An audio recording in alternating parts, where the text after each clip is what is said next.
तो पॉलिटिकली काफ़ी vibrant state है पश्चिम बंगाल। काफ़ी अच्छा मतदान होता है वहाँ पर, लोग काफ़ी अवेयर हैं पॉलिटिकली। और आइए आपको इसी सूबे के चौथे चरण के वीआईपीज के बारे में बताते हैं। कौन से वो बड़े नाम हैं पश्चिम बंगाल में जो इस चरण में अपनी किस्मत आजमा रहे हैं। बिग वॉल पर आपको बताते हैं। पार्थ चटर्जी टीएमसी से हैं, बेला पश्चिम से अपनी किस्मत आजमा रहे हैं और आज इनकी किस्मत जनता तय कर देगी, ईवीएम में कैद कर देगी। इसके बाद अगला नाम कौन सा है यहाँ पर? श्रावंती चटर्जी बीजेपी से बेला पश्चिम से ही चुनौती दे रही हैं पार्थ चटर्जी को। इसके बाद आपको दिखाते हैं बड़ा नाम और कौन सा है।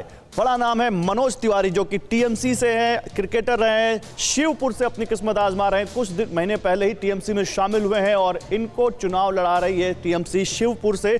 और इसके बाद आप देखिए लॉकेट चटर्जी जो कि बीजेपी की सांसद थी, इनको भी सांसद हैं और इनको चुनाव लड़ा रहे हैं चुचुड़ा से बीजेपी।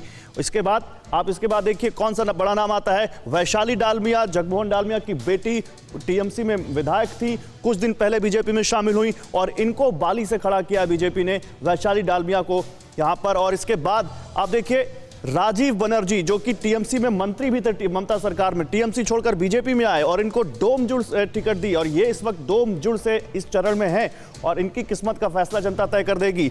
मोहम्मद सलीम सीपीएम का बहुत बड़ा चेहरा, जाना पहचाना चेहरा, राष्ट्रीय राजनीति में भी कई बार आप इनको देखते हैं। चंदी ताला से ये खड़े हैं इस वक्त और इस चरण में इनकी किस्मत भी ईवीएम में कैद हो जाएगी। इसके बाद अगला नाम कौन सा आता है? बाबुल सुप्रियो, बीजेपी के पश्चिम बंगाल के बड़े चेहरे हैं। बाबुल सुप्रियो सांसद हैं और इनको टॉलीगंज से यहां पर टिकट दी है बीजेपी ने। तो बीजेपी ने अपने स्टालवार्ट्स को, बड़े चेहरों को, चाहे वो सांसद हो चाहे वो विधायक हो, उनको सबको उतारा। यहां पर निशीत प्रमाणिक को आप दे सकते हैं, बीजेपी ने टिकट दी हुई है दिनहाटा से।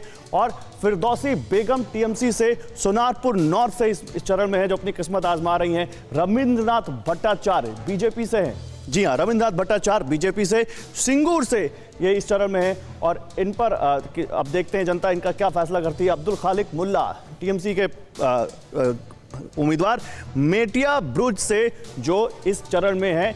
इसके बाद अगला नाम यश दास गुप्ता, यश दास गुप्ता नया चेहरा बीजेपी से, चंदी ताला से ये चुनौती दे रहे हैं टीएमसी को, वहां से चंदी ताला से बीजेपी के उम्मीदवार यश दास गुप्ता। तो ये वो कुछ बड़े नाम हैं जिनकी किस्मत इस चरण में जनता तय कर देगी। हमारे दो संवाददाता अभिषेक उपाध्याय और रविशंकर दत्ता इस वक्त हमारे साथ जुड़ रहे हैं। अभिषेक उपाध्याय बेला से हमारे साथ हैं और रविशंकर दत्ता टॉलीगंज से हैं।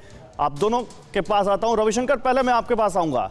रविशंकर, चौथा चरण, 3 चरण का मतदान हो चुका है और जैसे जैसे चुनाव आगे बढ़ रहा है वैसे वैसे वार पलटवार बहुत तेजी से हो रहा है। अब तो सीआरपीएफ जो केंद्रीय फोर्सेस हैं उन तक पर सवाल उठ गया है। फिलहाल आप जमीन पर हैं, आप बताइए इस वक्त वहां पर मतदान शुरू होने वाला है, क्या लाइनें वहां अभी से लग गई हैं, क्या देख पा रहे हैं आप? देखिए अभी जो फिलहाल स्थिति है, अभी चुनाव शुरू होने में 15 मिनट बाकी है, लेकिन जैसे आप देख सकते हैं मेरे पीछे, मैं आपको दिखाना चाहूँगा। देखिए मेरे पीछे लोगों का लाइन लग चुका है। इसका कारण ये है पश्चिम बंगाल में आज मौसम का हालत जो कहा जा रहा है, थोड़ा बहुत बारिश हो सकते हैं। कल नॉर्थ बंगाल में थोड़ा बहुत बारिश हुआ था और सुबह से आसमान जो है वो घमासान है, इसीलिए अभी जो स्थिति यहाँ पे बना हुआ है, लोग यहाँ पे रेडी है, जो वोट देने वाले हो वो यहाँ पे रेडी है, खड़े यहाँ पे वोट देने के लिए। लेकिन सबसे बड़ी समस्या जो है, अभी तक 15 मिनट बाकी है ये वोट शुरू होने में, तो ये 15 मिनट लोगों को वेट करना पड़ेगा। उसके बाद अभी मॉक पोलिंग होगा, उसके बाद ये जो पोलिंग है वो स्टार्ट होगा। और यहाँ से जैसे आपने कहा 44 सीटों पे मतदान हो रहा है, काफ़ी बड़े नाम है। सिंगूर से रविंद्रनाथ भट्टाचार्य है, बेहाला से अगर आप पूछे तो यहाँ पे पार्थ चटर्जी है, बेहाला पूर्व से रत्ना चटर्जी है, जिनके हस्बैंड शोभन चटर्जी वो बीजेपी में थे, लेकिन चुनाव से पहले वो बीजेपी छोड़ दिए। उसका बाद बाबुल सुप्रियो है, अरूप विश्वास है, ये सबसे बड़ा नाम, 2 नाम है जो तृणमूल और बीजेपी के है। अरूप विश्वास है तृणमूल के और बाबुल सुप्रियो है बीजेपी के, जो टालीगंज से एक दूसरे के खिलाफ लड़ रहे हैं। 44 सीटों पर आज वोटिंग होनी।